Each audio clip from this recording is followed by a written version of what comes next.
انسان تو انسان رہا، جانور کو گالی دینے سے بھی منع کیا گیا۔ یہ شریعت اسلامیہ کا مزاج ہے۔ ہم لازم سمجھ لیتے ہیں مخالف کے لیے جو ہمارے دل میں آئے، جو ہماری زبان پہ آئے، ہم کہہ ڈالیں۔ دشمنی کے بھی آداب ہیں، اسلام نے جنگ کے بھی آداب رکھے ہیں، تو اس سے اس کو جو نقصان ہوگا وہ تو ہوگا ہی، اپنے آپ کو آپ برباد کریں گے۔ اگر کوئی شخص اپنے دشمن کو گھر میں بیٹھ کے گالی دیتا ہے تو اس کے اپنے بیٹے بے حیا ہو جائیں گے۔ میں اگر استاد ہوں اور کلاس میں بیٹھ کے اپنے مخالف شخص کے لیے غلیظ گالیاں دیتا ہوں، گندی گالیاں دیتا ہوں، تو ان کے لیے تو نفرت کے جذبات میں پیدا کرنے کی کوشش کرتا ہی کرتا ہوں، لیکن میرے حلقہ تلمس میں بھی گندگی، غلاظت، گالی گلوچ کا کلچر عام ہو جائے گا، اور پھر جو لہجہ اوروں کے لیے استعمال کرنے کا میں نے مزاج دیا ہے وہ ہم آپس میں بھی کرنے لگ جائیں گے۔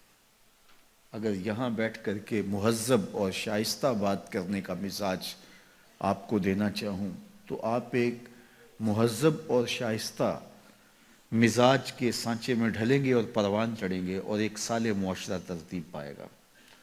لیکن اگر میں یہاں سے گالیاں دوں گا، وہ کسی نے کہا تھا نا کہ چوں کفر از خانہ کعبہ برخیزت کجا ماند مسلمانی، جب منبر سے گالی میں دوں گا تو پھر آپ کیوں نہیں دیں گے؟ آپ تو ثواب سمجھ کے دیں گے۔ تو کسی معاشرے کے اندر جو بے حیائی پھیلنے کے اسباب ہیں ان میں سے ایک فحش کلام ہے، گالی گلوچ ہے، سب و شتم ہے، اس سے معاشرے کے اندر بدی پھیلتی ہے اور برائی پھیلتی ہے۔ اللہ کے محبوب علیہ السلام نے فرمایا کہ مومن گالی دینے والا نہیں ہوتا۔ زبان کی شائستگی، لہجے کا حسن ہمیں اسلام نے سکھایا ہے۔ حضور بولتے تھے منہ سے پھول جھڑتے تھے۔ تو لہجے کو میٹھا رکھو تاکہ معاشرت کے اندر بدی نہ پھیلے، معاشرے کے اندر فحش مزاج پیدا نہ ہو۔ بعض اوقات ہم سمجھتے ہیں یہ معمولی بات ہے، لیکن اس کے اثرات بڑے دور رس اور گندے ہوتے ہیں۔ آج کل وہ لطیفوں کا دور چلا ہے کہ جب سے یہ واٹس ایپ اور دیگر چیزیں آئی ہیں تو جو جس کے پاس آتا ہے اس کو آگے بڑھا دیتا ہے، اور گروپ کے اندر بیٹی بھی ہوتی ہے، گروپ کے اندر بیٹے بھی ہوتے ہیں، اس گروپ کے اندر اس کے دوست بھی ہوتے ہیں، بعض اوقات بزرگ بھی ہوتے ہیں، تو ہر چیز ہر ایک کو بھیجنے والی نہیں ہوتی ہے۔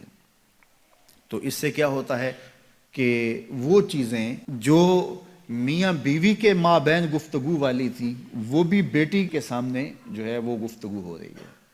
جو چیزیں بیٹے اور بیٹی کے درمیان کرنے والی نہیں تھی، صرف بیٹوں سے کرنے والی ہے، وہ بھی بیٹی کے سامنے ہو رہی ہے۔ ماں اور بیٹی کی جو کرنے والی باتیں تھی وہ بھی بیٹوں کے سامنے ہو رہی ہیں۔